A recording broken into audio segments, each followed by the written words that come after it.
যখন একজন মানুষ মনে মনে আমাকে ডাকে, আমিও মনে মনে ওকে স্মরণ করি। মনে করেন আপনি মনে মনে আল্লাহকে বলছেন, আল্লাহ আমি অসুস্থ, আমাকে শেফা দাও, বা আমার রিজিকের টেনশন আছে, আমার রিজিকের টেনশন দূর করে দাও, আল্লাহ আমাকে হেফাজত করো, আল্লাহ আমাকে দিনের জ্ঞান দাও, তোমার আনুগত্য করার তৌফিক দাও। এই যে মনে মনে আপনি আল্লাহকে ডাকছেন, নিঃসন্দেহে ওই মুহূর্তে আল্লাহ পাক আপনাকে স্মরণ করছে।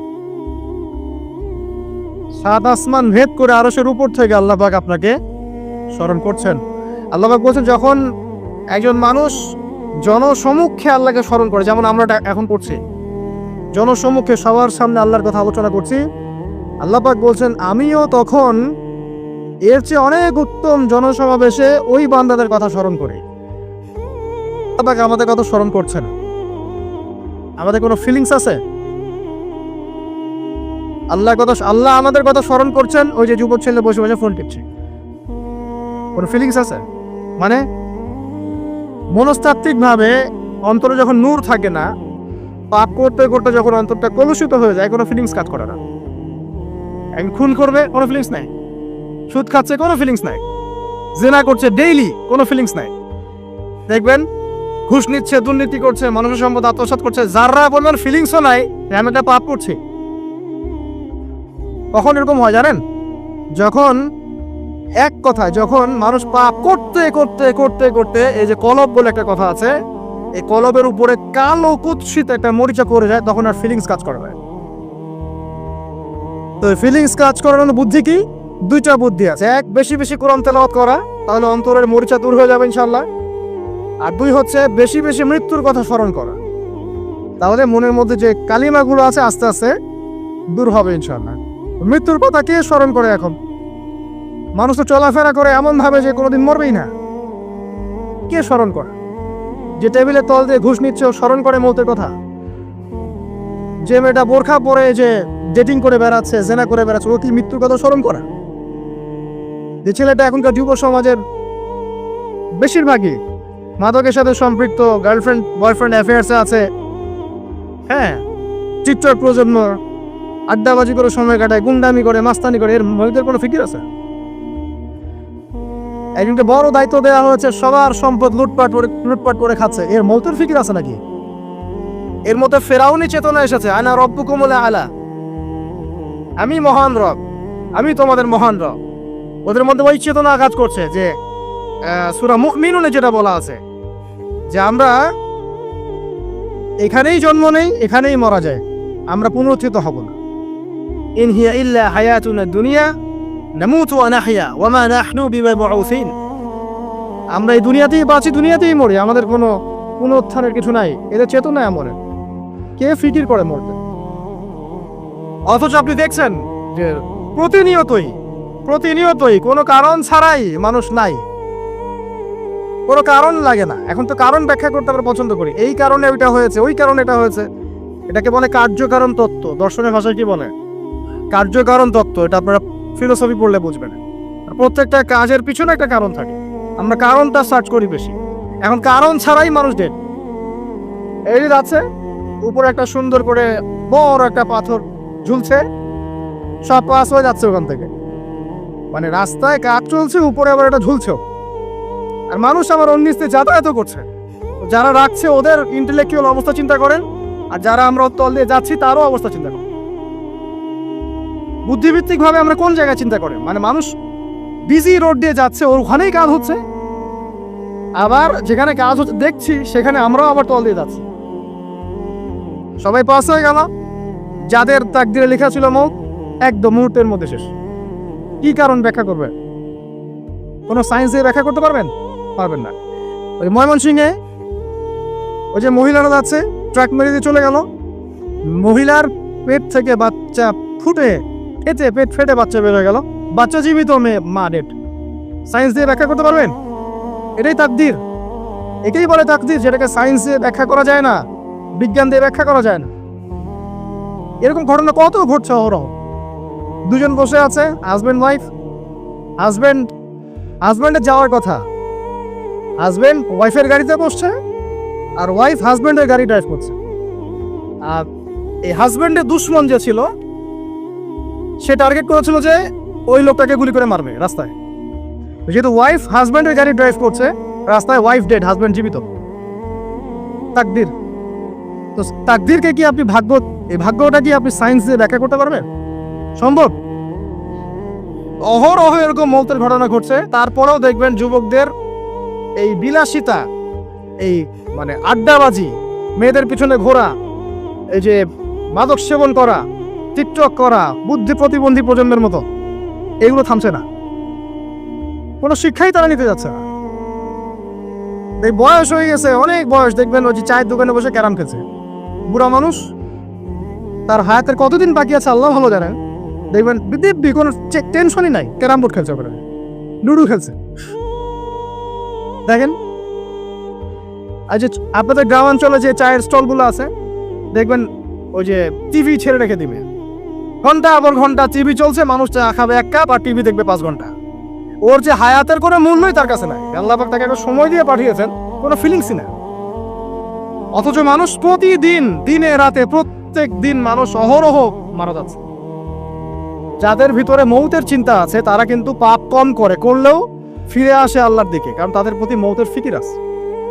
আর যাদের মৃত্যুর কোনো চিন্তা নাই, তারা এই রাজনীতি বলেন, অর্থনীতি বলেন, সমাজনীতি বলেন, আর এই পরিবার আর ধর্ম বলেন, সমস্ত ক্ষেত্রে পাপ করে বেড়াবে, কোনো ফিকির নেই। আল্লাহ পাক আমাদেরকে মৌতের ফিকির করার তৌফিক দান করুন এবং পরকালের জীবনটাকে আসল জেনে দুনিয়ার কাজগুলো করার তৌফিক আল্লাহ পাক দান করুন। আসেন, তো এবার আপনি শুকরিয়া আদায় করছেন, আলহামদুলিল্লাহিল্লাযী আহইয়ানা বা'দা মা আমাতানা ওয়া ইলাইহিন নুশুর। আধা ঘন্টা আগে ঘুম থেকে উঠেছেন, এখন কি করবেন? বাথরুমে যাচ্ছেন। এই বাথরুম করাটাকে দুনিয়াবি কাজ না? এই কাজটা ইবাদত হবে যদি আমি ঢোকার সময় বাম পা দিয়ে ঢুকি আর বলি, কি বলি? আল্লাহুম্মা ইন্নী আউযু বিকা মিনাল খুবসি ওয়াল খাবায়েস।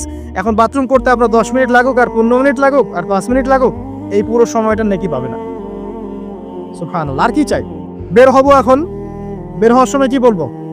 উফরানাকা, নেকি পাচ্ছেন। একটা দোয়া আছে, আলহামদুলিল্লাহিল্লাযী আযহাবা আনিল আযান ওয়া আফানি উফরানাকা। এবার আপনি ওযু করবেন। ওযুটা ধীর স্থির ভাবে করবেন, তাড়াহুড়া করবেন না। ওযুর প্রত্যেকটা অঙ্গ প্রত্যঙ্গ 3 বার করে ধোয়ার চেষ্টা করবেন। শুধু মাথা মাসে হবে কয়বার? 1 বার। ওযু করার পরে আপনি হাত তুলে আল্লাহর কাছে দোয়া করবেন। ওই সময়টা কখন? রাত 4টা থেকে 4:30 বাজে, তাই না? তার মানে আল্লাহ রাব্বুল আলামিন এখন প্রথম আসমানে আছেন। কিভাবে আল্লাহ পাক আছেন সেটা আল্লাহর উপর ছেড়ে দেন, আমাদের এটা নিয়ে ব্যাখ্যা করার দরকার নাই, চিন্তাও করার দরকার নেই। আল্লাহ পাক বলেছেন আমি নেমে আসি, বাস নেমে আসি। এত বেশি বুদ্ধিজীবী হওয়ার দরকার নেই। খুব বেশি বুদ্ধিজীবী হয়ে গেলে আবার মানুষ খেয়ে হারিয়ে ফেলেন, অত দরকার নাই। শুনেছি, মেনেছি, ব্যাস যথেষ্ট। আল্লাহ পাক নেমে আসেন, কি বলেন? আল্লাহ বলেন যে কেউ কি আছো আমার কাছে কিছু চাইবে, আমি দিব। কেউ কি আছো যে আমাকে ডাকবে, আমি তোমার ডাকে সাড়া দেব। কেউ কি আছো আমার কাছে কোনো কিছু দোয়া করবে, হ্যাঁ হাজত আছে, আমি পূরণ করে দেব। এভাবে আল্লাহ পাক ফজর পর্যন্ত বলতেই থাকেন। বলেন তো আমাদের কোনো ফিকির আছে? আমরা সবাই ঘুমাই কয়টায়? 1টায় না 2টায় না 3টায় ম্যাক্সিমাম এখনকার। আমি যে বিষয়টা নিয়ে কথা বলছি এটা খুবই কঠিন। 9টা থেকে 10টার মধ্যে বা 11টার মধ্যে ঘুমাতে হবে, এটা খুবই কঠিন বিষয় এখনকার জেনারেশনের কাছে। এর জন্য প্রথম যে কাজটা সেটা হলো রাত্রেবেলা স্মার্টফোন আর চালানো যাবে। এশার নামাজ শেষ, ফোন একদম ডয়ারে লক করে রাখতে হবে। কিছু করার নাই, এটা না করতে পারলে আপনি ঘুমাতে পারবেনই না। এবং এরপর দিনে আসছি, তখন বলছি দিনে কিছু কাজ আছে, দিনের কাজগুলো যদি আমরা ঠিকঠাক মতো করি তাহলে রাতে তাড়াতাড়ি ঘুম আসবে ইনশাআল্লাহ। যদি না করি তাহলে ঘুম আসবে না। তো শেষ রাতে আল্লাহ পাক আসমানে নেমে আসেন, প্রথম আসমানে, এবং এই আহ্বান করতে থাকেন। তাই ওই সময় ওযু করার পরেই আপনি হাত তুলে আল্লাহর কাছে দোয়া করা শুরু করেন। আপনার যত চাওয়া পাওয়া আছে আল্লাহর কাছে ঢেলে দেন, ইনশাআল্লাহ আল্লাহ রাব্বুল আলামিন আপনাকে খালি হাতে ফেরাবেন না ইনশাআল্লাহ। আল্লাহ পাক তো এমন করে বলেছেন যে কেউ হাত তুলেছে আল্লাহর কাছে আর আল্লাহ পাক সেটাকে খালি ফিরিয়ে দিবেন, এটাতে আল্লাহ লজ্জা বোধ হয়। কথা বুঝতে পারছেন? আমাদের যাদের অনেক সম্পদ আছে বা সামর্থ্য আছে এবং মন আছে বড়, তাদের কাছে যখন কেউ সাহায্য চায় আপনার খালি ফিরাইতে লজ্জা লাগে না? আপনার মনে হয় না যে চাইলেও এত করে কিভাবে না করে ফিরাই? আছে না এমন মানুষ? আছে না? আসলে দান সৎকা করার জন্য সম্পদ লাগে না, দান সৎকা করার জন্য মন লাগে। কি লাগে? মন লাগে। দেখবেন অনেক কোটিয়াল আছে মানুষ, দান সৎকা করতে পারে না, জাকাতই তো দেয় না, দান সৎকা করবে কি? বাংলাদেশে যত কোটিপতিগুলো আছে সবার থেকে জাকাত নেওয়া শুরু করলে এদেশে কোনো দারিদ্রতা বলে কিছু থাকবে না ইনশাআল্লাহ। থাকবেই না, এটাই বাস্তব। কে উদ্ধার করবে সেই টাকা? আসলে করবেন ইনশাআল্লাহ, ঈসা ইবনে মারিয়াম আসলে করবে ইনশাআল্লাহ। তখন কে যাকাত না দিয়ে পার পায় তাই দেখা যায়। একটা ব্যক্তি পাওয়া যাবে না যাকাত না দিয়ে পার পায়। অবশ্য তখন এমন একটা যুগ আসবে যে মানুষ যাকাতের টাকা নিয়ে ঘুরবে, কিন্তু নেওয়ার মতো মানুষ নাই, সবাই সচ্ছল। আল্লাহ পাক সেই সুদিন ফিরায় আনুক, আমিন। এটা বলছিলাম যে সদকা করার জন্য মন লাগে, আপনার টাকা লাগে না। এখন আসেন, কেউ যদি আমাদের কাছে এভাবে চায় আমরা খালি ফিরাতে লজ্জাবোধ করি। আর আল্লাহ পাক বলছেন যে আমার কাছে যখন বান্দা কিছু চায় তার হাতটাকে আমি খালি ফিরাই দেবো, এটাতে আমি লজ্জাবোধ করি। দোয়া করলে কয়েকটা বিষয় একটা হবেই, হয় আপনি সাথে সাথে সেটা পাবেন, না হলে একটু দেরিতে পাবেন, না হলে আল্লাহ পাক সেটা জমা করে রাখবেন পরকালের জন্য। পরকালে যখন আপনি দাঁড়াবেন আল্লাহর সামনে, আল্লাহ বলবেন দুনিয়াতে তুমি এই বিষয়গুলো চেয়েছিলে, আমি দুনিয়াতে দেই নাই, পরকালে তোমার জন্য সঞ্চিত রেখেছি, এখন না। তখন মানুষ কি বলবো জানেন? আমরা বলবো যে আল্লাহ দুনিয়াতে কিছুই যদি না পাইতাম, আজকেই সব দিত তাহলেই হবে। তো বেশি বেশি দোয়া করার অভ্যাস তৈরি করেন, বেশি বেশি দোয়া করেন। দোয়াই ইবাদত, আর দোয়া হল ইবাদত, দোয়াই ইবাদত। দোয়া করতে থাকেন, ইনশাআল্লাহ দেখবেন আল্লাহর সাথে আপনার সম্পর্ক গাঢ় হবে। যার সাথে আল্লাহর সম্পর্ক যত বেশি গাঢ় হবে, ইনশাআল্লাহ সে তত বেশি পরকালের বাসিন্দা হবে, দুনিয়ার বাসিন্দা কম হবে। আল্লাহ পাকে নূর এবং মারিফত অর্জন করতে পারবে ইনশাআল্লাহ তাআলা। এবারে আমরা কি করব? এবার মিনিমাম 2 রাকাত নামাজ পড়ার চেষ্টা করে, রাতের সালাত 2 রাকাত করে। আপনি 2, 4, 6, 8, 10, 12, 20 পড়তেই থাকতে পারেন, কোনো সমস্যা নেই। কিন্তু মিনিমাম 2 রাকাত নামাজ তাহাজ্জুদ আপনি পড়ার চেষ্টা করেন। পড়া যাবে না? আর নামাজটাকে তাড়াহুড়া করবেন না, কাইন্ডলি আল্লাহর ওয়াস্তে তাড়াহুড়া করবেন। রিল্যাক্সে কেরাত করেন, কেরাত পড়েন, রুকুতে সময় দেন, সেজদায় সময় দেন, 2 সেজদার মাঝখানে সময় দেন, শেষ বৈঠকে দোয়াগুলো করেন, তারপর ধীর স্থিরভাবে সালাম ফিরান, হাত তুলে দোয়া করেন, সময় দেন। কারণ আমি কি বলছি, সূরা জারিয়াতে 56 নম্বর আয়াতে আল্লাহ পাক বলেছেন দুনিয়াতে পাঠিয়েছি শুধু আল্লাহর ইবাদত করার জন্য। তো যে কারণে এসেছি এটাতে এত তাড়া কিসের? অনেক মসজিদে নামাজ পড়লে মনে হয় ইমাম সাহেবকে বলি যে আপনার কি পেশাব পায়খানার চাপ নিয়ে নামাজ পড়ান? এমন অনেক মসজিদে নামাজ পড়েছি, মনে হয় ইমাম সাহেবকে ডেকে একটু কানে কানে বলি যে ভাই আপনার কি পেশাব পায়খানার চাপ আছে? আর 4 রাকাত নামাজ 3 মিনিটে শেষ, 4 রাকাত নামাজ 4 মিনিটে শেষ, এত তাড়াহুড়ার কি আছে? হ্যাঁ, জামাতে নামাজ সংক্ষিপ্ত করতো, তাই বলে কি এত সংক্ষিপ্ত নাকি? রুকু করার টাইম পাওয়া যায় না, সেজদা করার টাইম পাওয়া যায় না? নামাজে ধীর স্থিরতা এবং খুশুটা খুব ইম্পর্টেন্ট। নামাজে কোথায় হাত বাঁধলেন এটা নিয়ে তর্ক না করে, নামাজের একাগ্রতা মনোযোগ কতটুকু আসছে এটা নিয়ে তর্ক করেন। ভিতরের রুহটাই আসল, আধ্যাত্মিকতাটাই আসল। হ্যাঁ, একজন ভাই হাত বেঁধেছে মনে করেন এখানে, কেউ বেঁধেছে এখানে, এটা নিয়ে ঝগড়া করেন। দেখেন নামাজে কতটুকু ফোকাস, মনোযোগ কতটুকু থাকছে, কতটুকু নামাজে আপনি দোয়া করতে শিখছেন, সেজদায় আল্লাহকে পাইতে শিখছেন। নামাজ পড়ে কি ফিল হচ্ছে যে আমি আল্লাহর সাথে কথা বলছি, আল্লাহ আমার কথা শুনছেন? আমরা তো মেকানিক্যাল নামাজ অভ্যস্ত এখন, মানে দুনিয়ার কাজের চাপ এত বেশি, জাস্ট মসজিদে যাবো, ঢুকবো, বেরো, চলে আসবো, হাজিরা দিতে আসছি মনে হয়, সিগনেচার করবো, চলে যান, ভাববে এমন। এত তারা কিসের ভাই? ওমা খালাকতুল জিন্না ওয়াল ইনসা ইল্লা লিয়াবুদুন, শুধু ইবাদত করার জন্যই সৃষ্টি করেছে তোমাদেরকে। তো মসজিদে তো তাড়াহুড়া কেন? রিল্যাক্স থাকেন, মসজিদে রিল্যাক্সে নামাজ পড়েন, সময় নেন। ফজরের নামাজ পড়ার আগে আপনি বাসার থেকে 2 রাকাত সুন্নত পড়ে আসতে পারেন, এটা আরেকটা ভালো আমল। কারণ নবী সাল্লাল্লাহু আলাইহি ওয়াসাল্লাম সুন্নত নামাজগুলো কি করতেন? বাসায় করতেন। এতে বাসার মধ্যে বরকত হবে, শয়তান দূর হয়ে যাবে সব। এই যে তাহাজ্জুদ আপনি 2, 4, 8, 10 যত পারেন পড়েন, মিনিমাম 2 রাকাত পড়েন, ধীর স্থিরভাবে পড়েন। নামাজ শেষ করে আবার আল্লাহর কাছে দোয়া করেন, দেখবেন যে ইনশাআল্লাহ আপনার দোয়া কবুল হবে। আর দোয়া যে কবুল হয় এটা আপনি নিজেই বুঝতে পারবেন, নিজেই বুঝবেন, কারো কাছে যাওয়া লাগবে না। এবার ফজরের সালাতের সময় হয়ে গেল, আজান হচ্ছে, আজানের জবাব দিব, দিয়ে ব্যাস হেঁটে হেঁটে মসজিদ, প্রত্যেক পদক্ষেপ হেঁটে যাব আর দোয়া করব। কি দোয়া করব? যে আল্লাহ আমাকে নূর দান করুন। কি দান করুন?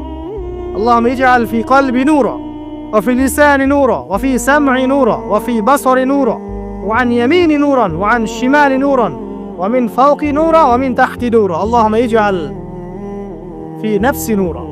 মানে এর অর্থ হচ্ছে আল্লাহ আপনি আমার ডানে বামে সামনে পিছনে শরীরে আত্মায় দেহে সবখানে আল্লাহ আপনার নূর দান করুন। নূর কেন? কারণ দুনিয়ার মধ্যে অনেক অন্ধকার, অন্ধকার না? সব জাহিলিয়াতের অন্ধকার। এখানে পথ চলতে হলে নূর লাগবে, আলো লাগবে। এটা কে দিবে? আল্লাহ দিবে। কবর বড় অন্ধকার, ওখানে থাকতে হলে ভালোভাবে কি লাগবে? আলো লাগবে। হাসরের মাঠ অন্ধকার, ওখানে ভালোভাবে থাকতে হলে কি লাগবে? আলো লাগবে। এই জন্য নামাজে যাওয়ার সময়, অন্ধকার সময় এই দোয়াগুলো করতে হয়। আর তার আগে একটা কথা বলতে ভুলে গেছি, বাসা থেকে যে বের হচ্ছেন তখন কি পড়বেন? কি পড়বেন? বিসমিল্লাহি তাওয়াক্কালতু আলাল্লাহ ওয়ালা হাওলা ওয়ালা কুওয়াতা ইল্লা বিল্লাহ। এটা পড়ে বের হলে শয়তান দূরে চলে যাবে, ফেরেশতা আপনার কাছে চলে আসবে। এবার নামাজে আসলাম, জামাতের সাথে নামাজ পড়বেন, ফজরের নামাজ, এবং ফজরের সালাতের কেরাতটা লম্বা করার চেষ্টা করুন। এটা সুন্নাত, ফজরের সালাতের কেরাত লম্বা করা সুন্নাত। এবং নামাজ শেষ হওয়ার সাথে সাথেই উঠেও চলে যাবেন না। নামাজ শেষ, এবার আপনি ওখানে বসে থাকবেন, বসে বসে জিকির আজগারগুলো করবেন। কি কি জিকির করবেন আমি কয়েকটা আপনাদেরকে শিখিয়ে দিচ্ছি, বাকিগুলো আপনারা কিতাব থেকে শিখে নেবেন। সালাম ফিরানো শেষ, প্রথমে একবার আল্লাহু আকবার, তারপর 3 বার আস্তাগফিরুল্লাহ আস্তাগফিরুল্লাহ আস্তাগফিরুল্লাহ। এরপরে পড়বেন আল্লাহুম্মা আনতাস সালাম ওয়া মিনকাস সালাম তাবারাকতা ইয়া যাল জালালি ওয়াল ইকরাম পড়বেন। তারপর আল্লাহুম্মা আইন্নি আলা যিকরিক ওয়া শুকরিকা ওয়া হুসনি ইবাদাতিক। এরপরে পড়তে পারেন আয়াতুল কুরসি, যেটা একটু আগে বলেছি, তাসবিহাত সুবহানাল্লাহ আলহামদুলিল্লাহ আল্লাহু আকবার 33 33 33, পরে কালিমা শাহাদা, অথবা 10 10 10ও পড়ার দলিল আছে। এরপরে পড়বেন সুবহানাল্লাহি ওয়া বিহামদিহি আদাদা খালকিহি ওয়া রিদা নাফসিহি ওয়া জিনাতা আরশিহি ওয়া মিদাদা কালিমাতিহি 3 বার, এটা 3 বার। তারপর 3 কুল 3 বার করে, সূরা ইখলাস 3 বার, ফালাক 3 বার, নাস 3 বার, সূরা হাশরের শেষ 3 আয়াত একবার। এরপরে পড়বেন সাইয়্যিদুল ইস্তিগফার, আর সমস্ত ইস্তিগফারের শ্রেষ্ঠ ইস্তিগফার। এটা কোনটা?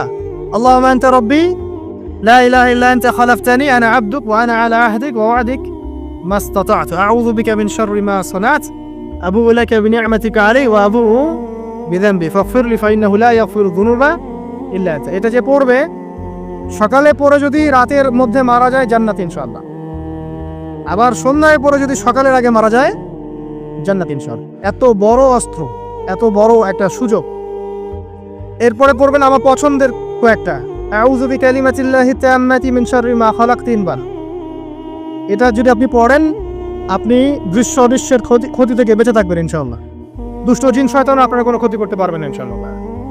আরেকটা খুবই শক্তিশালী দোয়া আছে, সেটা হলো বিসমিল্লাহিল্লাযী লা ইয়াদুররু মা ইসমিহি শাইউন ফিল আরদ ওয়ালা ফিস সামা ওয়া হুয়াস সামিউল আলিম 3 বার করে। এইটা যে পড়বে, এই যে জিন বলেন, ভূত বলেন, যে পেতনি বলেন, যেগুলো আমরা ভয় পাই, ঠিক আছে, চোখ লাগা বলেন, বদনজর বলেন, যা যা আছে, হিংসুকের হিংসা, কোনো কিছুই আপনার কোনো ক্ষতি করবে না ইনশাআল্লাহ।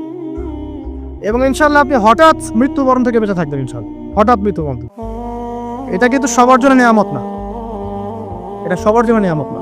তারপর আসেন, এরপর পড়বেন 10 বার লা ইলাহা ইল্লাল্লাহ ওয়াহদাহু লা শারীকা লাহু লাহুল মুলকু ওয়া লাহুল হামদ ওয়া হুয়া আলা কুল্লি শাইইন কাদির। এটা 10 বার পড়লেও হবে। আর যদি 100 বার পড়তে পারেন, তাহলে আপনার চেয়ে বেশি নেকি কেউই অর্জন করতে পারবে না। যদি 100 বার এই দোয়াটা কেউ পড়ে সারা দিনে, লা ইলাহা ইল্লাল্লাহ ওয়াহদাহু লা শারীকা লাহু লাহুল মুলক ওয়া লাহুল হামদ ওয়া হুয়া আলা কুল্লি শাইইন কাদির, ওই দিন শয়তান তার কাছে আসবে না। 100 গুনাহ আমলনামা থেকে কেটে দেওয়া হবে, 100 নেকি লিখে দেওয়া হবে, এবং আল্লাহর কাছে দিন শেষে একটা তালিকা পেশ করা হয়, আজকের দিনে কে কি আমল করেছে, এই তালিকায় তার নাম দেখবেন সবার আগে আছে। ওই ব্যক্তির নামও থাকতে পারে যে 100 বারের চেয়ে বেশি পড়েছে, তখন তার নাম আগে চলে যাবে, এর নামটা পরে চলে আসবে। কথা বুঝতে পারছেন? মিনিমাম 100 বার পড়তে পারলে খুব ভালো হয়। যদি না পড়েন, কমপক্ষে কয়বার? 10 বার। আসেন, এরপরে পড়বেন 10 বার দরুদ শরীফ, আল্লাহুম্মা সাল্লি আলা মুহাম্মাদ ওয়া আলা আলি মুহাম্মাদ, যেটা আছে দরুদ ইব্রাহিম, এটা পড়তে পারেন, অথবা ছোট করে পড়তে পারেন আল্লাহুম্মা সাল্লি ওয়া সাল্লিম আলা নবিয়িনা মুহাম্মদ, এটা বললেও হবে, অথবা আল্লাহুম্মা সাল্লি আলা মুহাম্মাদ ওয়া সাল্লিম, এতটুকু পড়লেও ইনশাআল্লাহ হকাদায় হয়ে যাবে। 10 বার যে ব্যক্তি দরুদ পড়ে সকালে সন্ধ্যায়, নবী সাল্লাল্লাহু আলাইহি ওয়াসাল্লাম তার জন্য পরকালে সুপারিশ করবেন ইনশাআল্লাহ। যদি আমরা নবীজির সুপারিশ পেতে চাই, দরুদের কোনো বিকল্প নাই। বেশি বেশি দরুদ পড়তে থাকেন, আর সুন্নাহ অনুসরণ করেন, বেশি বেশি দরুদ পড়তে থাকেন। মিনিমাম সকালে 10 বার, সন্ধ্যায় 10 বার, ইনশাআল্লাহ আল্লাহ নবী সুপারিশ করবেন ইনশাআল্লাহ তাআলা। আর কাছে রাদিতু বিল্লাহি রাব্বান ওয়া বিল ইসলামি দীনান ওয়া বি মুহাম্মাদিন সাল্লাল্লাহু আলাইহি ওয়াসাল্লাম নবিয়্যা, এর একটা বড় ফজিলত আছে। কি ফজিলত? যে ব্যক্তি এই দোয়াটা সকাল সন্ধ্যা 3 বার করে পড়ে, কিয়ামতের মাঠে আল্লাহ পাকের উপর হক হয়ে যাবে, ওয়াজিব হয়ে যাবে, আল্লাহ ওই ব্যক্তিকে সন্তুষ্ট করে দিবেন। ইনশাআল্লাহ সন্তুষ্ট করে দিবেন মানে কি, ইনশাআল্লাহ সে জান্নাতে যাবে। আরেকটা আছে, এটা বলে শেষ করি, হাসবি আল্লাহু লা ইলাহা ইল্লাহু আলাইহি তাওয়াক্কালতু ওয়া হুয়া রাব্বুল আরশিল আযীম। এটা পড়তে হবে 7 বার। কয়বার? 7 বার। তাহলে কি হবে, আপনার দুনিয়া আখিরাতের যে চাওয়া পাওয়াগুলো আছে এর জন্য আল্লাহ পাকই আপনার জন্য যথেষ্ট হয়ে যাবে, কাউকে লাগবে না। এগুলা ফরজ নামাজ মানে ফজরের নামাজ জামাতে পড়ার পরে বসে বসে এইগুলো করতে থাকবেন। যদি দোয়া আগে করা হয়, নামাজে মোনাজাত যেটা হচ্ছে আমাদের সমাজে, এটা যদি আগে করে ফেলা হয় তাহলে দোয়ার পরে বসে থাকবেন, বসে বসে এগুলো পড়তে থাকবেন। যদি পড়েন, ইশরাকের নামাজটা পড়ে মসজিদ থেকে বের হতে পারে। ইশরাকের নামাজ মানে ফজরের সূর্য উঠে যাওয়ার পরে 2 রাকাত নফল পড়ে যে ব্যক্তি যাবে বাসায়, মানে প্রথমে ফজরের নামাজ জামাতে পড়েছে, জিকির আজকার করেছে, ইশরাকের সময় হয়েছে, নামাজ পড়ে বের হলো, এই ব্যক্তির আমল নামায় একটা কবুল হজের নেকি দেওয়া হবে, একটা কবুল ওমরার নেকি দেওয়া হবে। এগুলো খুবই সহজে আমল করা যায়। এরপরে আপনি বাসায় ফিরে গিয়ে বা মসজিদেই কোরআন তেলাওয়াত করবেন। আমরা কোরআন তেলাওয়াত করব, কোরআন তেলাওয়াত করবেন 1 পারা, 1 পারা পারেন না অর্ধেক পারা, অর্ধেক পারা পারেন না 5 পৃষ্ঠা, 5 পৃষ্ঠা পারেন না কমপক্ষে 1 পৃষ্ঠা পারবেন না, 1 পৃষ্ঠা করে হলেও প্রতিদিন কোরআন তেলাওয়াত করতে হবে। পারবেন না ইনশাআল্লাহ? প্রত্যেক হরফে 10টি পাবেন। কোরআন আপনার পক্ষে সুপারিশ করবে ইনশাআল্লাহ, এবং এই কোরআন আপনাকে ছায়া দিবে, সূরা বাকারা আলে ইমরানের মতো ছায়া দিবে কিয়ামতের মাঠে। এবং এটা নবী সাল্লাল্লাহু আলাইহি ওয়াসাল্লাম যেটা বলেছেন, আল কোরআন হুজ্জাতুল লাকা ওয়া আলাইক, এটা তোমার পক্ষে সাক্ষী দিবে অথবা বিপক্ষে সাক্ষী দিবে। তো কোরআন তেলাওয়াত করবেন। এরপরে আমরা কি করি, আমরা হয়তো যে যার মতো চলে যাই, কেউ স্কুলে চলে যান, নাস্তা করেন। আচ্ছা, নাস্তার আগে একটা কথা বলি, সকালে নাস্তা করবেন এমনভাবে যে, এখনকার ডক্টররাও বলেন এই কথাটা, সকালবেলা একটু বেশি খেতে হয়, সকালবেলা একটু বেশি হেভি ফুড নিতে হয়, দুপুরে তার চেয়ে একটু কম, রাতে আরও কম। আর আমাদের তো উল্টা, কিন্তু সকালে অল্প একটু, দুপুরে একদম বিশাল, রাতের বেলা আরও বিশাল, নাকি? তো নিয়মটা হচ্ছে এই যে সকালে খেতে হয় বেশি, সারাদিন আপনাকে কাজ করতে হবে, সকালে আপনাকে বেশি হাইজেনিক ভালো ফুড খেতে হবে, দুপুরে তার চেয়ে একটু কম, আর রাতে তার চেয়ে কম। এভাবে খেতে পারলে প্রফিটিক খাওয়া হবে ইনশাল্লাহ। আর খাবার আমাদের সুন্নাহ মতো খাওয়ার দরকার নেই, নবী সাল্লাল্লাহু আলাইহি ওয়াসাল্লামের সুন্নাহ মতো খায়। আমাদের সুন্নাহটা কেমন, আমরা 7 পেট খাই। কয় পেট? 7 পেট। যদি পেটের মধ্যে কিছু জায়গা ফাঁকা থাকে সেটাও কিছু মিষ্টি দিয়ে ঢুকায় সাবার করে ভর্তি করতে হবে, এটা চ্যালেঞ্জ, পেটটা ভর্তি করতে হবে। আর নবী সাল্লাল্লাহু আলাইহি ওয়াসাল্লাম খেতেন এভাবে যে পেটটাকে 3 ভাগ করতেন, 1 ভাগ খাবার খেতেন, 1 ভাগ তিনি পানীয় পান করতেন, আর 1 ভাগটা ফাঁকা রাখতেন। আপনি এভাবে খাওয়া শুরু করেন, দেখবেন আপনি ফিজিক্যালি ফিট ফিল করছেন এবং আপনি ক্লান্ত হচ্ছেন কম, অলসতা কম আসছে কাজে, আপনি এনথুজিয়াজম পাবেন ইনশাআল্লাহ। তো খাবারের ব্যাপারটা সতর্ক থাকে। আর এই যুগে খাবারের মধ্যে প্রচুর ভেজাল আছে, চেষ্টা করতে হবে ম্যানুফ্যাকচার্ড খাবারগুলো বাদ দিয়ে হোমমেড যে ফুডগুলো আছে, হোমমেড ফুড মানে বাসায় যেগুলো আমরা তৈরি করি, ফ্রেশ হাইজেনিক ফুডগুলো খাওয়ার চেষ্টা করতে হবে। স্পেশালি বাচ্চাদের ব্যাপারে সতর্ক থাকতে হবে। বাচ্চাদেরকে, তরুণদেরকে এমন কোনো খাবার খাওয়া যাবে না যে খাবারটা খেলে আপনি অসুস্থ হয়ে যান, আপনার স্ট্যামিনা কমে যায়, আপনি ফিজিক্যালি দুর্বল হয়ে পড়েন। এটা খুব খেয়াল রাখবেন। খাবার, এই যে আপনারা যে গ্রাম অঞ্চলে থাকেন, আপনারা সৌভাগ্যবান একদিক থেকে যে আপনারা ফ্রেশ খাবার উৎপন্ন করে খেতে পারেন। শেষ জামানায় খাবারের মধ্যে খুব ভেজাল আসবে, এটা বিভিন্ন হাদিস দিয়ে মেলানো যায়, আমি ওইদিকে যাচ্ছি না। কনক্লুশন বললাম, শেষ জামানায় খাবারে প্রচুর ভেজাল আসবে। তো এই ভেজালগুলো থেকে দূরে থাকতে হলে আমাদেরকে হাইজেনিক ফুডের দিকে ফোকাস করতে হবে এবং প্রোডাক্ট খাবার উৎপন্ন করে খেতে পারলে খুব বেশি ভালো হয়, না পারলে রুট লেভেল থেকে খাবার নিয়ে আসতে হবে। আর অ্যাটলিস্ট ম্যানুফ্যাকচার যে খাবারগুলো বাজারে ঘোরাফেরা করে এগুলো অ্যাভয়েড করতে হবে।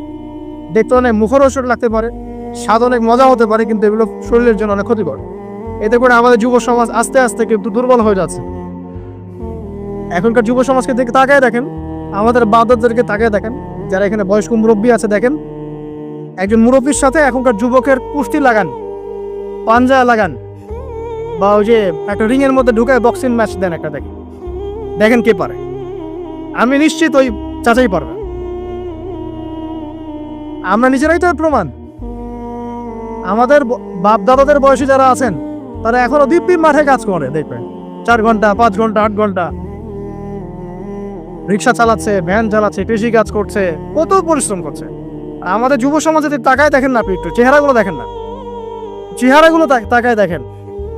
চাপাগুলো বসে গেছে গাঁজা খেতে খেতে, হিরোইন খেতে খেতে দেখবেন চাপাগুলো বসে গেছে একদম, চোখগুলো ঢুকে গেছে একদম মাদক খেতে খেতে। হ্যাঁ, হস্তমৈথুন করতে করতে শরীর রোগা, চলতে পারে না। কথা শুনতে খারাপ লাগছে না? বাস্তব, এগুলোই বাস্তব এখন। হ্যাঁ, ঘুম নাই, সারা রাত জাগরা, ওই যে ফজরের পর ঘুমায়, আর রাতে ওই যে বিকাল 4টায় ওঠে, দেখবেন শরীরটার দিকে তাকায় দেখে, চলতে পারে, এনার্জি নাই। একটা ক্রিকেট ম্যাচে লাগাই দেন, ও দেখবেন 2-4 ওভার ব্যাটিং করে শেষ। কোন কাজ করতে পারবে? ওই মাঠের বাইরে থেকে বলতে পারবে যে আর এ খেলতে পারে না, ও অমুক খেলতে পারে না, তমুক খেলতে পারে না। ওকে লাগাই দেন না, ব্যাটটা ধরে ধরায় লাগাই দেন, দেখবেন ও কয়টা পিটাতে পারবে। জিম করে না, ফিজিক্যালি এক্সারসাইজগুলো করে না, স্কিল নাই। আগেকার মানুষ অনেক স্কিল ছিল, তারা ঘরের কাজ পারতো, সাঁতার পারতো, তারা মার্শাল আর্ট পারতো, কৃষিকাজ পারতো, অন্যান্য বিভিন্ন সেক্টরে তারা কিন্তু মানে মাল্টি প্রতিভার অধিকারী ছিল। স্কিল কম, দেখবেন একদিকে ফোকাস করা। এগুলো কিভাবে হলো আসলে? এগুলো তো একদিনে হয়নি। সারাদিন দেখবেন ফোনে, আর ওই মেয়ের পিছনে, আর কফি শপে, অথবা মিউজিকের কোনো ইনস্ট্রুমেন্ট নিয়ে বসে আছে, অথবা এর মাঝে যদি কেউ মন্দের ভালো থেকে থাকে সে দেখবেন টিকটক করছে। এগুলাই এখনকার পুরুষদের মধ্যে, ইয়াং জেনারেশনের মধ্যে ওই সৌর্য বীর্য গায়েরতটা পাওয়া যায় না। দেখবেন গায়েরত একটা ব্যাপার আছে, গায়েরত সৌর্য বীর্য এটা নাই। এর অন্যতম একটা কারণ এটাও, এখানে খাদ্যাভ্যাসেরও একটা ব্যাপার আছে। ফিজিক্যালি তারা ফিট না। তো আল্লাহ পাক এই বিষয়গুলো আমাদের বোঝার তৌফিক দান করুন। সবকিছু রিলেটেড। আপনাকে যদি একজন প্রোডাক্টিভ মুসলিম হতে হয়, শারীরিকভাবে আপনাকে ফিট থাকতে হবে, মেন্টালি ফিট থাকতে হবে, আপনাকে মানসিকভাবে শক্ত থাকতে হবে, চ্যালেঞ্জ নেওয়ার ক্ষমতা থাকতে হবে, অহেতুক সময় নষ্ট করা যাবে না। যে কাজ ফাহেসা, দুনিয়াবি কাজ, পরকালের কোনো স্বার্থ নাই, ওখানে সময় নষ্ট করা যাবে না। ঠান্ডা মাথায় প্ল্যান করতে হবে যে আমি আমার জীবনে কি করতে চাই, কার পরে আমি কি করব, কার পরে কি করব, আমার প্ল্যান থাকতে হবে। রেজাল্ট খারাপ হয়েছে, হতাশ হয়ে আত্মহত্যা করবেন কি জন্য? কি এমন হয়েছে আপনার জীবন? একটা মেয়ে ছেড়ে চলে গেছে, এর জন্য বিষ খাবেন কেন? কি হয়েছে? একটা মেয়ে তো ছেড়ে চলে গেছে, মেয়ের অভাব নাকি? বোরখা পরা মেয়েরাও তো এখন কিস করে, দেখেন বোরখা পরা মেয়েগুলো দেখেন রাস্তাঘাটেও যে নায়কের হাত ধরে চুমু খাচ্ছে। অনলাইনে দেখে আসলাম এটা। এই যে বলছিলাম যে সব বোরখা পরা মেয়ের মধ্যেই আপনার ইয়া থাকে না, দিনদারিতা থাকে না। সব বোরখা পরা মেয়ের মধ্যে কিন্তু দিনদারিতা থাকে না। তো বোরখা থেকে পাগল হওয়ার দরকার নেই এত। এবং সে বলছে আমার জীবন সার্থক। মানে একজন গায়রে মাহরাম ব্যক্তিকে, ফিল্ম স্টার একজন গায়রে মাহরাম ব্যক্তি, তাকে সে হাত ধরে চুমু খেয়ে বলছে তার জীবন সার্থক। তাহলে কোন প্রজন্ম লালন করে কবর যাচ্ছে ওরা চিন্তা করেন একটু এখন। আশ্চর্য একটা বিষয়। আর এগুলো আমরা প্রমোট করছি অনলাইনের মধ্য দিয়ে। যে কোনো অনলাইনে দেখবেন এটা চলছে রাতারাতি। মানে এগুলো উষ্টানো হচ্ছে। আমাদেরকে শোনেন, আমাদেরকে এগুলো এইসব পাপের মধ্যে এমনভাবে নিয়ে আসা হচ্ছে যে মনে হচ্ছে এগুলো স্বাভাবিক। এক সময় একটা মেয়ে যদি রেপ হতো, মানুষের মাথা ব্যথা শুরু হয়ে যেত, অফিস আদালত এবং কোর্ট কাছারি করে একাকার করে ফেলতাম। এখন রেপ হতে হতে হতে হতে মনে হয় এটা স্বাভাবিক। আগে একটা মানুষ মদ পান করলে তার মধ্যে একটা ফিলিংস থাকতো আমি খারাপ কাজ করছি। এখন এই মদকে প্রমোট করতে করতে মদটাকে এত ইজি করে ফেলা হচ্ছে, মনে হচ্ছে এটা স্বাভাবিক বিষয়। মানুষ খুন করাটা, আগে একটা মানুষকে খুন করলে মানুষ মনে হতো যেটা এটা বিশাল পাপ একটা, সমাজের মানুষ ওর দিকে খারাপ চোখে তাকা থাকতো।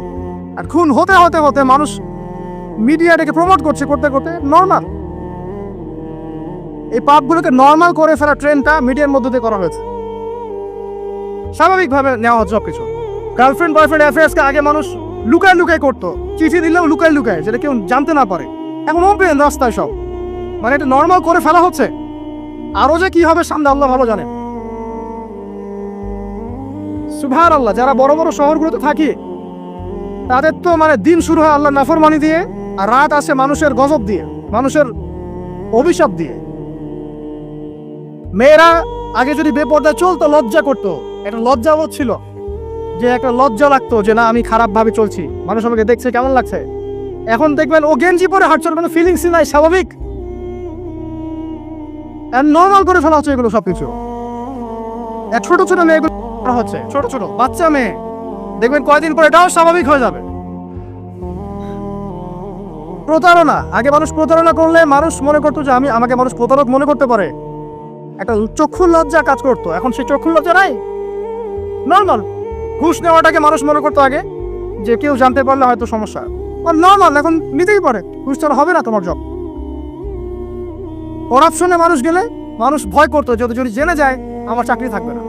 এখন নর্মাল, ও বড় করাপ্টেড, তার চেয়ে ছোটটা আরেকটু কম, তার চেয়ে ছোটটা আরেকটু কম, একটা চক্র সবকিছু, এভরিবডি ইনভলভ এগুলোর মধ্যে, সবচেয়ে বড় সবাই ইনভলভ।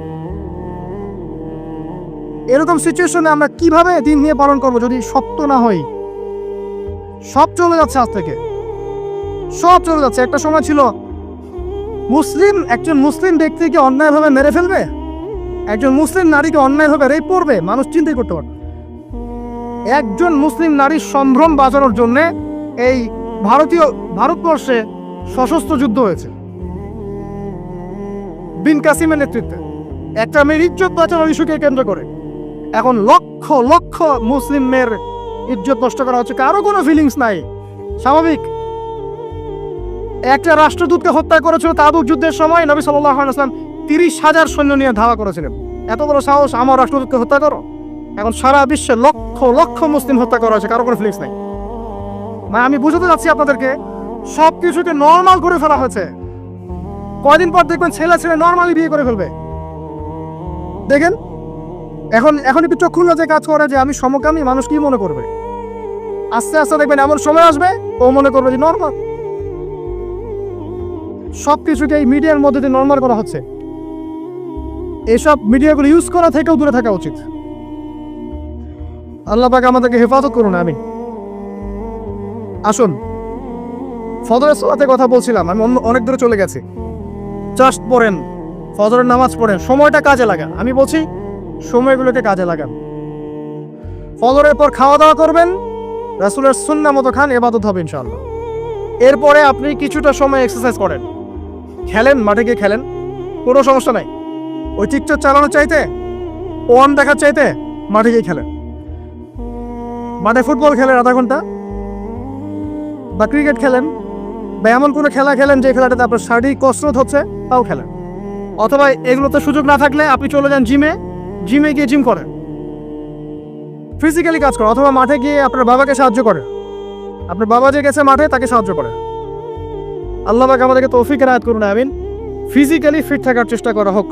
এরপরে আসেন, সকাল 10টার দিকে যখন চলে আসবো আমরা, তখন আমরা চেষ্টা করবো 2 রাকাত চাশতের নামাজ পড়ার জন্য, বা সালাত দুহা যেটাকে বলা হয়। সালাত দুহা যে ব্যক্তি পড়বে তার রিজিক আল্লাহর পক্ষ থেকে বরকত নেমে আসবে ইনশাআল্লাহ। এরপর কি করবেন? এরপর আমরা হয় কেউ যাবো স্কুলে, কেউ কলেজে, কেউ হয়তো অফিসে, কেউ ব্যবসায়। আমরা এখন সবাই আমাদের এক কর্মক্ষেত্রে যাব। যারা শিক্ষাক্ষেত্রে যাব স্টুডেন্ট হিসেবে, তারা চেষ্টা করব কি, আমরা চেষ্টা করব যে আমরা যে জ্ঞানটা অর্জন করছি এই জ্ঞানটাকে যেন ইসলামের কল্যাণে কাজে লাগাতে পারি। আপনি জেনারেল লাইনেই পড়েন আর মাদ্রাসা লাইনেই পড়েন, একই নসিহত। আর যারা মাদ্রাসা লাইনে পড়বেন, সকালবেলা উঠে মাদ্রাসা যাবেন, তারা নিঃসন্দেহে আল্লাহর বাছাইকৃত বান্দা, সৌভাগ্যবান বান্দা। তাদের উচিত হবে না দিনের জ্ঞানটাকে দুনিয়ার জন্য ব্যয় করা। তাদের উপর বেশি দায়িত্ব পড়তে হবে যে তারা যেন দিনের জ্ঞানটাকে দিয়ে আল্লাহর জমিনে দিনটা প্রচার এবং প্রসার ঘটায়। আল্লাহ পাক তাদেরকে কবুল করুন, আমরা দোয়া করি। তো পড়াশোনা করতে যারা যাব আমরা এই চিন্তা করে যাব। যারা পড়াতে যাব তারাও চিন্তা করব যে এমন কিছু শেখাবো যেটা শিখলে আমার স্টুডেন্টদের পরকালটা টিকবে, দুনিয়াতেও কল্যাণ হবে, পরকালটাও টিকবে ইনশাআল্লাহ। জেনারেল নলেজগুলো খুব ইম্পর্টেন্ট। ইসলামিক নলেজগুলোর সাথে সাথে আমাদেরকে অবশ্যই ইংরেজি বলেন, সায়েন্স বলেন, এই যে আপনার ম্যাথামেটিক্স বলেন, পলিটিক্যাল সায়েন্স বলেন, জিও পলিটিক্স বলেন, ইকোনমিক্স বলেন, মেডিকেল সায়েন্স বলেন বা ইঞ্জিনিয়ারিং বলেন, এগুলো পড়তে হবে, জানতে হবে। না জানলে আমরা কি করব? আমরা কিন্তু বহির্বিশ্ব থেকে ছিটকায় চলে আসবে, আমরা কিন্তু ওদেরকে চ্যালেঞ্জ করতে পারবো না। তো এই জন্য কোরআন সুন্নাহ জ্ঞানের সাথে এই জ্ঞানগুলোও লাগবে। অতএব যে যেখানে পড়াশোনা করছেন অনেস্টির সাথে পড়াশোনা করেন, আপনার জ্ঞানটাকে ইসলামের কল্যাণে কাজে লাগানোর চেষ্টা করেন। এটা গেল এডুকেশন সেক্টর। যারা আমরা ব্যবসায় যাব, রাতে তাহাজ্জুদ পড়েছি, ফজর জামাতে পড়েছি, ইশরাক পড়েছি, এখন কি ব্যবসায় গিয়ে মাপে কোন দিব? ওখানে ইবাদত নাই, ওখানে ব্যবসায় মাপে কম দেওয়া যাবে না। ওখানে কি আমি মাল মজুত করব? ওখানে কি আমি মালের মধ্যে পণ্যে ভেজাল দিব, মিশাবো? একজন সৎ এবং অনেস্ট ব্যবসায়ী, নবীজি বলছেন সাল্লাল্লাহু আলাইহি ওয়াসাল্লাম, একজন সৎ এবং অনেস্ট ব্যবসায়ী কিয়ামতের মাঠে নবীদের সাথে থাকবে ইনশাআল্লাহ। আর যারা মাপে ভেজাল দিবে, অন্যে ভেজাল দিবে, অন্যকে ঠকাবে, নবীজি বলছেন মান ওয়াশানা ফালাইসা মিন্না, যে ব্যক্তি মানুষের সাথে ধোঁকাবাজি করে, প্রতারণা করে, মাপে কম দেয়, ঠকায়, মজুত করে, জনগণকে কষ্ট দেয়, গভর্নমেন্টকে চাপে ফেলে, এরা আমাদের উম্মতের অন্তর্ভুক্ত। ওদের ব্যবসা করলেই যে পার পেয়ে যাবে এমন নয়। ব্যবসা করতে হবে পরের মতো আমানতদারিতার সাথে। অবশ্যই মাপ ঠিক রাখতে হবে, মজুতদারি করা যাবে না, আমাদের পণ্যের ভেজাল মিক্স করা যাবে না, কৃত্রিম সংকট তৈরি করা যাবে না। এগুলো যদি করেন তাহলে আপনার নাম যেমন উম্মতে মুহাম্মাদি থেকে কাটা পড়ে যায়, দুনিয়াতে আল্লাহর পক্ষ থেকে দুইটা আযাব আসে। এক হচ্ছে ওই জনগণের মধ্যে, ওই জনসমষ্টির মধ্যে দুর্ভিক্ষ নেমে আসতে পারে এবং বৃষ্টিপাত বন্ধ হয়ে যেতে পারে। আরেকটা হচ্ছে ওই জনগণের উপরে জালেম শাসককে আল্লাহ পাক চাপিয়ে দিবেন। এটা আযাব কাদের কারণে আসলো? এক শ্রেণীর ব্যবসায়ীর কারণে আসলো। কিছু কিছু মানুষের ফলে সারা নেশন সাফার করে। যেমন এই যে যারা দেখবেন অনলাইন অফলাইনের মধ্যে অশ্লীলতা ছড়িয়ে বেড়াচ্ছে, নোংরামি, ফাহেসা, বেপরদামি এগুলো ছড়িয়ে বেড়াচ্ছে, এদের কারণে সমাজের মধ্যে এমন সব রোগ ব্যাধি আসবে যেগুলো আগে আমরা নামও শুনি নাই। হাদিস, যারা মুসলিম সমাজের মধ্যে মানে বাদ্যযন্ত্রকে হালাল মনে করে নিবে, মদকে হালাল মনে করে নিবে, জেনাকে হালাল মনে করে নিবে, এইসব মানুষদের কারণে ভূমি ধসের আযাব আসবে এবং আকৃতি পরিবর্তনের আযাব আসবে। শেষ জামানার হাদিসগুলো পড়ে দেখেন। তো এখানে পাপ করছে এক শ্রেণীর মানুষ, ফলাফল ভোগ করছে সবাই।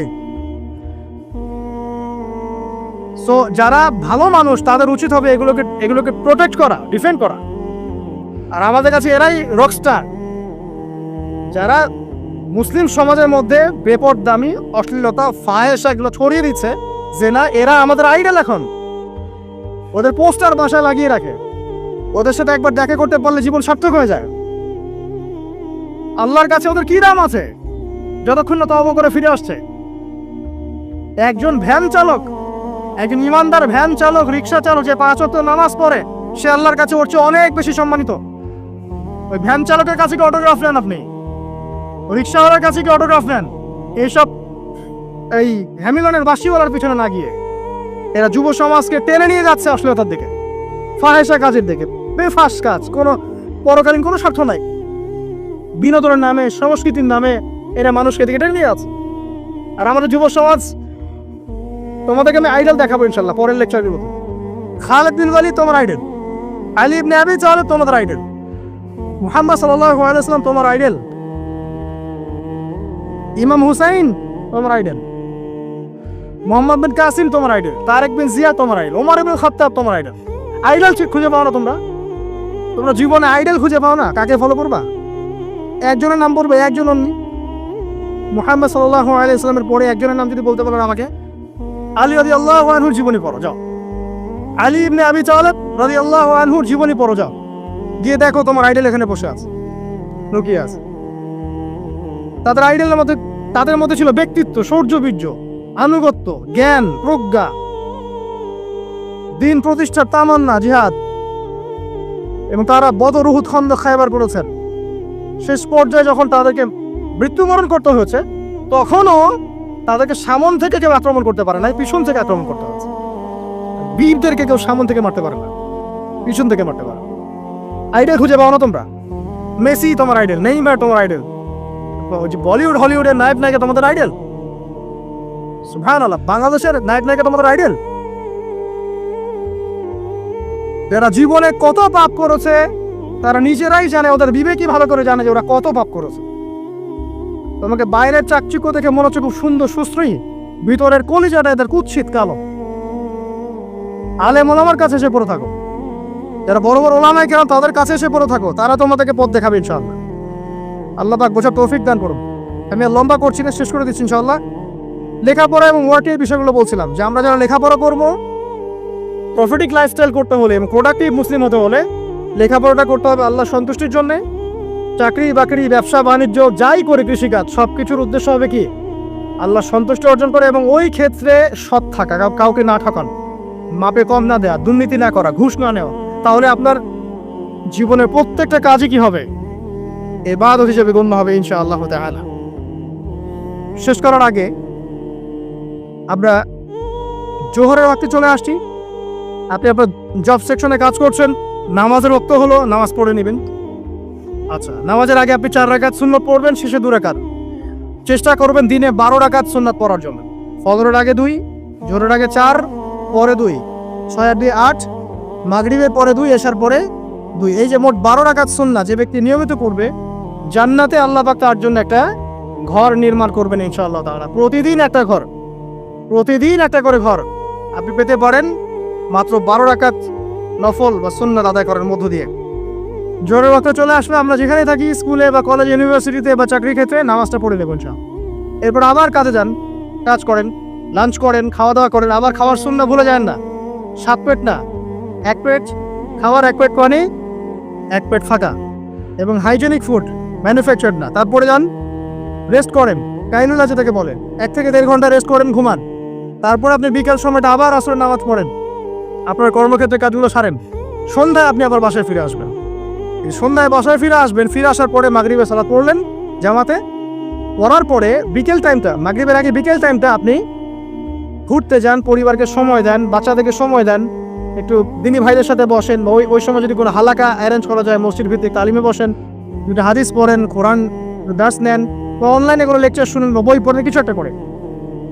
আর পরিবারকে সময় দেন। পরিবারকে সময় দেওয়ার পর মাগরিবের ওয়াক্ত হয়ে যাওয়ার পরে, মাগরিবের নামাজ শেষ, ফজরের পর আপনি যে আমলগুলো করেছেন মাগরিবের পর, সেই আমলগুলো আবার করতে হবে, সেম কাজ। এভাবে করতে করতে দেখবেন 1 ঘন্টা চলে গেল। বাসায় গিয়ে আপনি পরিবারকে সময় দেন, আপনার অফিসের কাজ, হোমওয়ার্ক, স্কুলের কাজ, ইউনিভার্সিটির কাজ, এগুলো শেষ করেন। শেষ করার পরে আপনি রাতের খাবার খেয়ে নেন, খেয়ে নিয়ে আবার চলে আসেন মসজিদে, এশার নামাজ পড়েন, পড়ে বাসায় গিয়ে জাস্ট ঘুম। আর দেখা দেখি নাই। তখন আপনি আবার দেখবেন ফজর ওই 4টা 3টে উঠতে পারবেন, তাহাজ্জুদ পড়তে পারবেন, ফজর পড়তে পারবেন, আবার আপনার দিনটা লম্বা হবে ইনশাআল্লাহ। এভাবে 1 দিন 2 দিন না, সপ্তাহে 7 দিন, মাসে 30 দিন, বছরে 365 দিন যখন এই প্রজন্ম কাটাতে পারবে, আমরা কাটাতে পারবো, তখন আমাদের মুখে মানাবে দ্বীন ইসলাম প্রতিষ্ঠার কথা। তার আগে আমাদের মুখে এসব কথা মানায় না। এখন আমাদের মুখে এসব কথা এখন মানাচ্ছে না, কারণ আমরা তো আমলই করছি না। আমাদের ঈমান আকীদা ঠিক নাই, আমাদের প্রফেটিক লাইফস্টাইলই তো নাই, নবী সাল্লাল্লাহু আলাইহি ওয়াসাল্লামের মতো লাইফস্টাইলই তো নাই আমাদের। তাহলে আমাদের দ্বারা কেমন করে দ্বীনের পতাকা আল্লাহর জমিনে প্রতিষ্ঠিত হবে বলেন তো দেখি? এভাবে যখন একটা উম্মাহ গড়ে উঠবে, খুবই ডিফিকাল্ট। এটা কিন্তু অনেক বড় চ্যালেঞ্জ। এটাই সবচেয়ে বিগ টাস্ক এখন, যে এই আমরা যারা আছি, আমাদের ইয়াং তরুণ প্রজন্ম, আমাদের মা বোন, বাচ্চা কাচ্চা এবং আমাদের বৃদ্ধ, সবাই মিলে যখন এইভাবে মুভ করবে, তখন দেখবেন একটা জাতি সকাল থেকেই সজাগ। সকাল থেকে জাতি সজাগ। যেমন একটা চমৎকার একটা আইন করা হয়েছে না, রাত 8টায় সব বন্ধ, খুবই ভালো কথা। কেউ অ্যাপ্রিসিয়েট করুক না করুক, আমি শুরুতে বলেছি আলহামদুলিল্লাহ, খুব ভালো। অ্যাটলিস্ট এখন 10টায় ঘুমাতে পারবেন। তারপরেও দেখবেন 3টার আগে ঘুমাচ্ছে না। কিন্তু আপনি মদিনায় গিয়ে দেখবেন ফজরের পর থেকেই সবকিছু লাইভ, স্কুল, কলেজ, দোকানপাট, অফিস, সব ওপেন। কারণ আমাদের উম্মত, এই উম্মতের জন্য ফজরের পরের সময়টাতেই বরকত রাখা হয়েছে। ঘুমানোর আগে 33 বার সুবহানাল্লাহ পড়বে, 33 বার আলহামদুলিল্লাহ, এবং 34 বার আল্লাহু আকবার। তোমাদের দাস-দাসীর প্রয়োজন হবে না ইনশাআল্লাহ। ওর ব্যাখ্যায় অনেক ওলামায়ে কেরাম বলেছেন, এটা নিয়মিত আমল করতে থাকলে রোগ ব্যাধি কম হয়, শরীরে শক্তি আসে, এনার্জি বাড়ে, আপনি নিজের কাজ নিজেই করতে পারবেন ইনশাআল্লাহ। আসুন সামনে যাই। এরকম ঘুমানোর আরো বেশ কিছু আমল আছে, আমি অল্প কয়েকটা বললাম, এগুলোই করা শুরু করেন, আল্লাহ তৌফিক দান করুন। আর যদি পারেন ওযু করে ঘুমাতে পারলে আরো বেশি ভালো হয়। এবার আপনি ঘুমাচ্ছেন ডান কাত হয়ে, কি পড়বেন এই সময়? আল্লাহুম্মা বিসমিকা আমুতু ওয়া আহইয়া, আলহামদুলিল্লাহ, দোয়া সবার মুখস্থ আছে। এবার ঘুমান। এই যে ঘুমাচ্ছেন আপনি 3 ঘন্টা বা 4.5 ঘন্টা বা 6 ঘন্টা, আপনার এই পুরো ঘুমটা হবে ইবাদত ইনশাআল্লাহ। এবং পবিত্র অবস্থায় ঘুমানোর অভ্যাস করতে থাকলে আল্লাহর পক্ষ থেকে আপনি সত্য স্বপ্ন দেখতে পারেন। এখন একটা সায়েন্স এগুলো বিশ্বাস করে না, আর এই সায়েন্সকে নিয়ে আমার কোনো মাথা ব্যথাও না। কারণ এই আজকে একটা কথা বলে কালকে একটা কথা বল, ঠিক আছে? আল্লাহর পক্ষ থেকে আপনি সত্য স্বপ্ন দেখতে পারেন। ইউসুফ আলাইহিস সালাম জেলখানায় বন্দী, সূরা ইউসুফ পড়ে দেখেন। তখন কয়েদিদের মধ্যে দুইজন স্বপ্ন দেখেছে।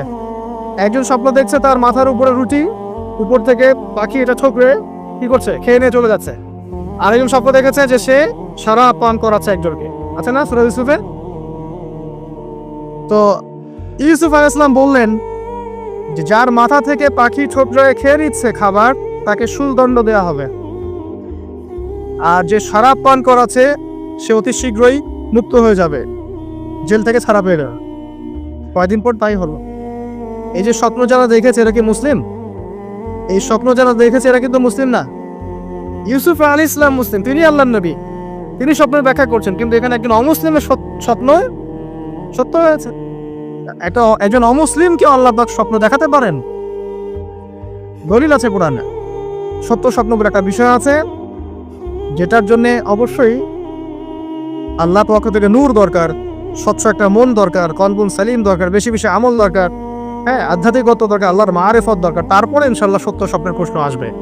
সারাদিন টিভি দেখে, গান সিরিয়াল দেখে, গালিগালাজ করে, গীবত তহমত করে, খোঁচাকুচি করে, চুলাচুলি করে, এদের সাথে স্বপ্নের কি সম্পর্ক? এদের কিন্তু শয়তান স্বপ্ন দেখা হয়। কথা বুঝতে পারছেন না? ফজরের নামাজের পরে নবী সাল্লাল্লাহু আলাইহি ওয়াসাল্লাম বসে থাকতেন, সাহাবীরা তাকে বলতেন কে কোন স্বপ্ন দেখেছে, তিনি বলতেন, এবং তিনি স্বপ্নের ব্যাখ্যা ইন্টারপ্রিটেশন করতেন, এটা এটা এটা এমন, এটা এমন। এমনকি এই যে আপনার উহুদের যুদ্ধের আগের রাতে অনেক সাহাবী স্বপ্ন দেখেছেন, এবং পরের দিন দেখবেন উহুদের দিনে অনেক সাহাবী শহীদ হয়েছে। তো যাই হোক, ওইদিকে আমি যাচ্ছি না। তো এই যে ঘুমটা আপনি ঘুমাচ্ছেন, ইনশাআল্লাহ আপনার ঘুমটা কি হচ্ছে? ইবাদত হচ্ছে না? আলহামদুলিল্লাহ। আলেম যারা, তাদের ঘুমও ইবাদত। যারা যে মুসলিম, মুমিন, মুত্তাকি, আলেম, তাদের ঘুমগুলো কি ইবাদত। এবং ঘুমন শেষ, ঘুমের মধ্যে যদি দুঃস্বপ্ন দেখেন, তাহলে আপনি বাম দিকে 3 বার থুতু ফেলবেন, ফেলে আউযু বিল্লাহি মিনাশ শাইতানির রাজিম পড়বেন, পরে পাশ পরিবর্তন করে আবার ঘুমাবেন। এটা হয় না ঘুমের মধ্যে অনেক সময়? অনেকে বোবা ধরে, শ্বাস নিতে পারে না। এগুলো এজন্যই হয় কারণ তারা ঘুমানোর আগের জিকির আজগারগুলো করে না। নিয়মিত করলে এগুলো সমস্যা ইনশাল্লাহ হবে না।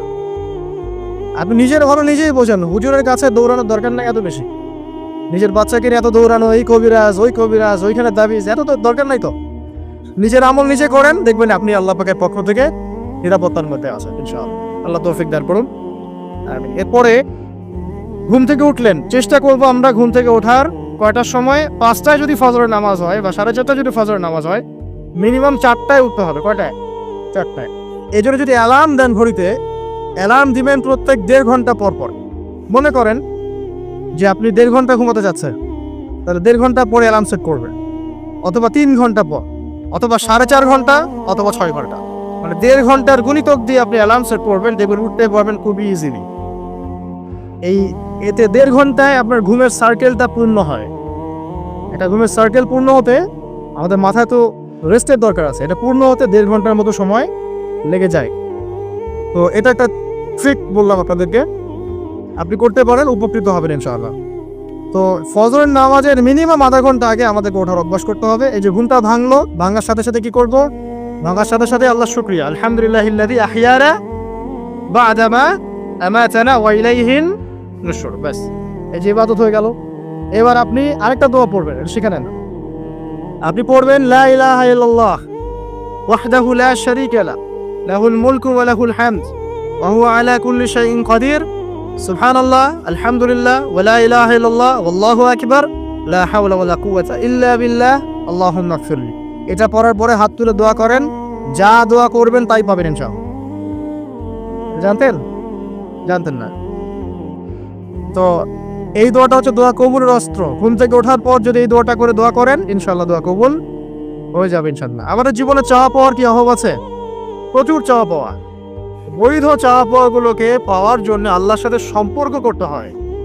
যে সময়টা আমরা পাই না, আমাদের সকাল হয় 11টায়, আমাদের সকাল হয় 10টায়, কর্মক্ষেত্র শুরু হয় 10টায়। এই জন্য সকাল ওই যে 5টা থেকে 10টা, এই বরকতটা আমরা পাই না। এভাবে যদি আমরা নিয়মিত 24 ঘন্টা কাটাতে পারি, ওই যে আয়াতটা প্রথম বলেছি, ওয়ামা খালাকতুল জিন্না ওয়াল ইনসা ইল্লা লিয়াবুদুন, আমি জিন এবং মানুষকে শুধুমাত্র আমার ইবাদত করার জন্যই সৃষ্টি করেছি। এই আয়াতটার হক আদায় হবে ইনশাআল্লাহ। ব্যক্তি জীবন সুন্দর হবে ইনশাআল্লাহ, আমাদের পরিবারগুলো সুন্দর হবে ইনশাআল্লাহ, আমাদের যুব সমাজ একটা গতি পাবে, হ্যাঁ, এবং তারা প্র্যাকটিক্যাল বাস্তব বিষয়গুলোকে নিয়ে ব্যস্ত থাকবে, অবাস্তব অলিক জিনিসগুলো পিছনে ছুটবে না। আমাদের সমাজটা সুন্দর হবে ইনশাআল্লাহ। আস্তে আস্তে দেখবেন উম্মার একটা বড় অংশ ইনশাআল্লাহ আযজা ওয়া জাল আগামী দিনগুলোতে দিনকে এগিয়ে নেওয়ার জন্য এবং দিনকে আল্লাহর জমিনে প্রতিষ্ঠার জন্য শক্তি, মেধা, মনন, তাদের এনথুজিয়াজম সব কিছু আল্লাহর সন্তুষ্টির জন্য ঢেলে দেওয়ার প্রয়াস পাবে ইনশাআল্লাহ। তার আগ পর্যন্ত আসলে এগুলো শুধুমাত্র তাত্ত্বিক কথাবার্তা বলে লাভ নাই, প্র্যাকটিক্যাল যখন আমরা এগুলো করতে পারবো ইনশাআল্লাহ তাআলা, তখন দেখবেন সবার মধ্যে একটা ইমানের চেতনা জাগবে, ইমানি চেতনা জাগবে, আমল করার স্পৃহা বাড়বে, ঐক্য বাড়বে, কমিউনিটি বাড়বে, এবং আমাদের হৃদ্যতা বাড়বে, অ্যাক্টিভিটিস বাড়বে, হায়াতেও বরকত হবে, রিজিকেও বরকত হবে, দুনিয়া আখিরাত ইনশাআল্লাহ ভালো হবে। এবং দেখবেন অ্যাজ এ নেশন আমরা সবাই ভালো করবো ইনশাআল্লাহ তাআলা। বিশ্বের বুকে আমরা মাথা তুলে সত্যিকার অর্থেই দাঁড়াতে পারবো ইনশাআল্লাহ তাআলা। আল্লাহ পাক আমাদের সবাইকে তৌফিক এনায়েত করুন, আমিন। আচ্ছা, আমি লম্বা করছি না। আকুলু কাউলি হাযা আস্তাগফিরুল্লাহ লি ওয়া লাকুম ওয়া লিসাইরিল মুসলিমিন। বারাকাল্লাহু লানা ওয়া লাকুম বিল আয়াতিল হাকীম ইন্নাহু তাআলা জাওয়াদুন কারীম রাউফুর রহিম। আমরা আজকে যে আলোচনা শুনলাম, আল্লাহ পাক সবার আগে আমাকে আমল করার তৌফিক দান করুন, অতঃপর আপনাদের সবাইকে আমল করার তৌফিক দান করুন, আমিন। যারাই এই লেকচার শুনবেন তাদের সবাইকে আল্লাহ রাব্বুল আলামিন 24 ঘন্টার এই প্রফেটিক লাইফস্টাইল এবং প্রোডাক্টিভ মুসলিম হিসেবে নিজেকে প্রতিষ্ঠা করার তৌফিক আল্লাহ পাক সবাইকে এনায়েত করুন, আমিন। আল্লাহ পাক আমাদের তরুণ প্রজন্মকে কবুল করুন, তাদেরকে অশ্লীলতার পথ থেকে, ফাহেসা কাজকর্মের পথ থেকে, বিভ্রান্তের মতো জীবনের উদ্দেশ্যহীন একটা প্রজন্ম হয়ে যাওয়ার পথ থেকে আল্লাহ পাক হেফাজত করে আল্লাহ রাব্বুল আলামিনের তাওহীদ, তার দাসত্ব, তার ইবাদত, তার আনুগত্যের দিকে নিয়ে আসুন, আমিন। মুহাম্মদ সাল্লাল্লাহু আলাইহি ওয়াসাল্লামের যোগ্য উম্মাহ হিসেবে কবুল করুন, আমিন। আমাদের মা বোনদেরকে আল্লাহ পাক খাস পর্দা, সত্যিকার অর্থে পর্দা করার তৌফিক দান করুন। আল্লাহ রাব্বুল আলামিন আমাদের বাচ্চা কাচ্চা যারা আছে এদেরকে মুসলিমের মতো মুসলিম হিসেবে মানুষ করার তৌফিক দান করুন।